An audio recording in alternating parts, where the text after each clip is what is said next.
Good morning, everyone. My name is Gillian Willis, and I'm a 2023 Nuffield Scholar, and I'm delighted to be here today to present my topic on future-proofing people management practices in Irish agriculture. So why Nuffield? In my career to date, I've had the opportunity to work in a number of different food organisations around the world. I started my career in Burger King on a global graduate programme and had the opportunity to see the food service sector at its biggest scale. I then moved to Bord Bia and had the opportunity to work with amazing food and drink producers and promote Irish food and drink around the world. And most recently, I moved to IFAC. And whilst all those organisations are in the food industry, they're very different. But the one commonality that I see with all of them is the importance of people. And I really believe that people is the most important asset to the success of any business. I grew up just 10 minutes out the road here in the village of Ballin on a mixed farming enterprise, and lots of people have contributed to the success of our family farm. And despite what these pictures show, I've been out since my childhood as well. It was when the succession conversation started for us at home, was really when that piece around people management on farm came to the forefront for me, and I started to think about it a little bit further.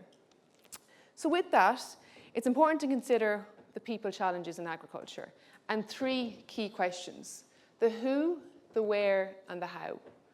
Who are the people that we're going to attract into the agricultural sector in the future? Who are those people, that people pipeline? Where will we source them? Where are we going to attract this talent from? And how are we going to engage and retain those working in the sector to date? And with that, we have to consider the current people management practices that we are adopting, but also be open-minded to new ones that we need to consider to be adaptable. So with that, brings me on to the aim of my topic, which is to identify what the Irish agricultural sector can do to better attract, engage, and retain employees working in agriculture to future-proof the sector. With that, I had three key objectives. Firstly, to review the global and Irish landscape to understand what are the challenges in people management on farms. Secondly, to investigate what practices are happening around the world in people management, not only in agriculture, but we also have to learn from other sectors as well. And finally, with that, to identify what are the key learnings that we can bring back to the industry here in Ireland. So I'll take you through these three objectives over the next few minutes in a little bit more detail. So if we start firstly with review, and we look at data, it's really important to always be informed by data. And if we look at IFAC's annual farm report from 2024, 30% of farmers highlighted that they wouldn't have sufficient staff cover for this year, highlighting that we have a need to continue to attract people into the industry. If you look at the latest CSO figures, there's over 200,000 people working in agriculture today. So there's people there that we need to continue to engage and retain in the sector long term.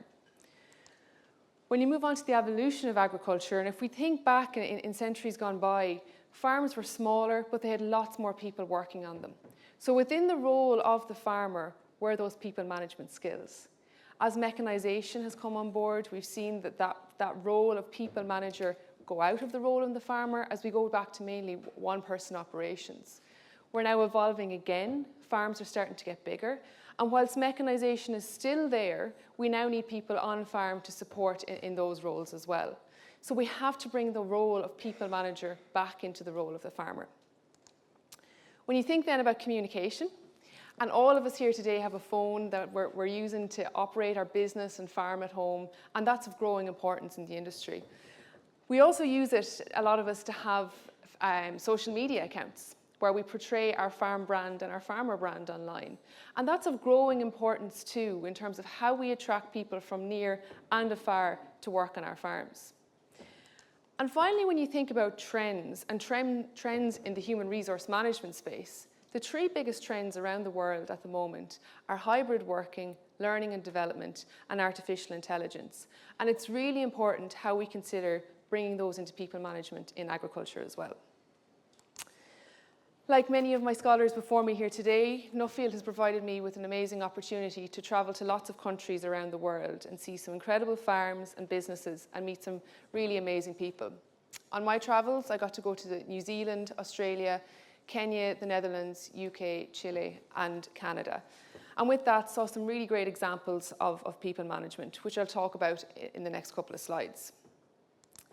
The first one is an example from the UK, and it's an organisation called Real Success, which is run by Paul Harris here on the left.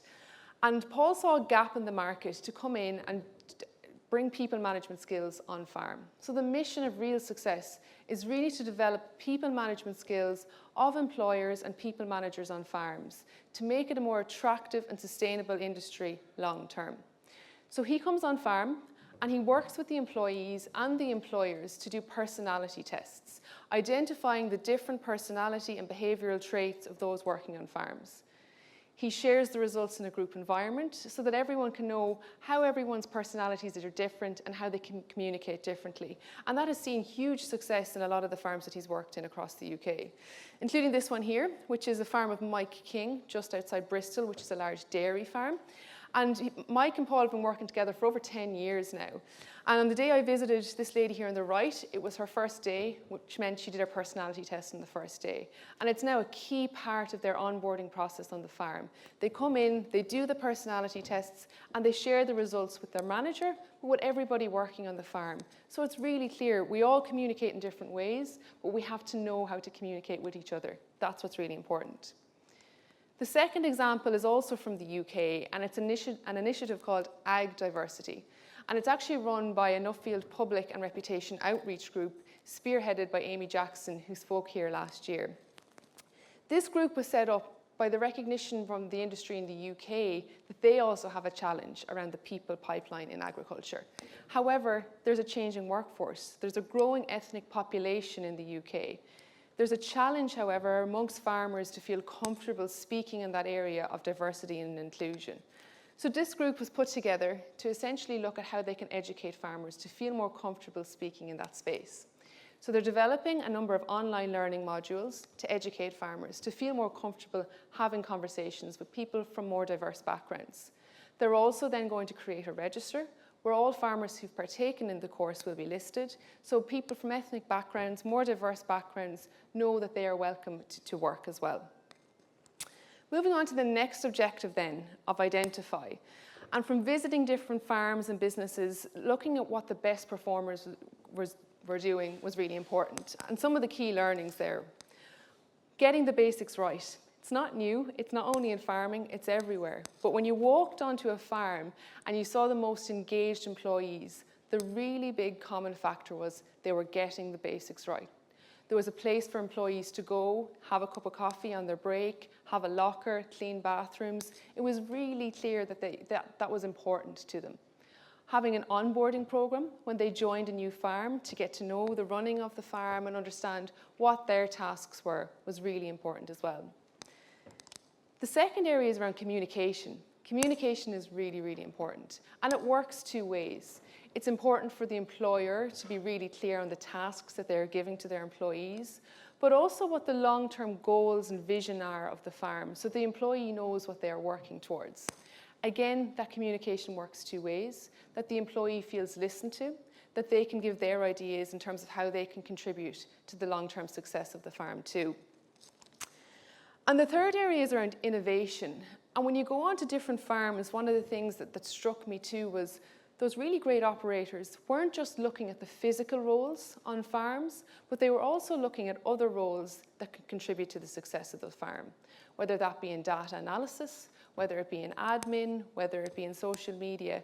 They identified what their own strengths were and where they could bring people in and other roles. And again, it comes a little bit back to that trend of hybrid working. Those people don't necessarily need to be on farm. They can be doing these roles off farm as well.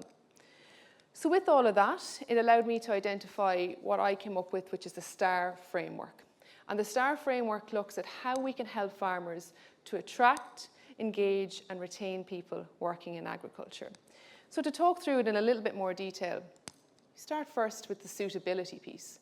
Farmers need to be really clear on what the role is that they're looking for on farm. Who are the people that they're trying to attract, and write a really clear job description. It's a really competitive jobs market out there at the moment, so we need to ensure that we're attracting the right people in to work in the sector and work on the jobs on their farms. Secondly, when you look at that area around trust, it's really important for engagement. Trusting employees with the tasks that we're giving them is really important. It lets them feel valued, it gives them a sense of empowerment, and it motivates them every day when they're working on farm. The third area is around achievement, and again, touches on that engagement piece. When an employee on farm does a good job, it's important to recognise it. Again, it comes back to that value, that motivation.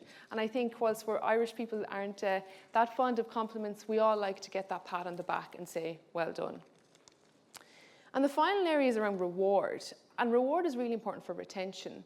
And sometimes when we think about reward, we always think about it in a monetary format. It doesn't always have to be financial, whilst that's very important. We have to look at having those conversations with employees to see what motivates them. It comes back to work-life balance, whether it means that they need different working hours to collect kids from school, whether they want to go and do a course. There's lots of different things that we can reward our employees with, and we have to be open-minded to that. So to conclude, we've over 16 billion worth of exports leaving this island every year, and that demand is growing year on year. But to continue to meet that global demand, we need to have people coming into that talent pipeline to work on farms in the future.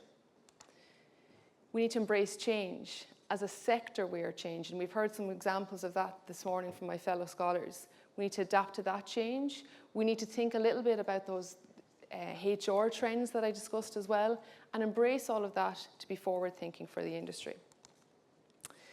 Finally, recommendations. We have a great agri-network here in Ireland of industry, media, government bodies, but we need further collaboration from all of them to work together in terms of how we make the sector more attractive for people to work in and engage and retain those who are already working in it. Secondly, the importance of data collection. All of our future decisions should be informed by data. We need to get a better understanding of the people working on farms, what motivates them, what processes and procedures are out there, to be able to plan better for the future. And organisations like Teagasc and Borbia are well placed to collect data such as this. And finally, as we look forward to the Department of Agriculture's next food vision strategy, we need to be gathering the data now. We need to come back to gathering the data as well as bringing the right stakeholder groups together to start thinking about what those challenges are and what do we need to think about in 10, 20, 30, 40 years ahead in order to look at that challenge that we're going to have in terms of that talent pipeline. That's what's really going to be important in the future. So with that concludes my presentation today. Thank you all for your time and listening. My presentation and my report is now available on the Nuffield website. Thank you very much to all of the Nuffield sponsors who without them this experience wouldn't have been possible today. To Catherine, Joe and to Karen who have been instrumental in getting all of us here today, and to everybody else who's contributed as well. Thank you.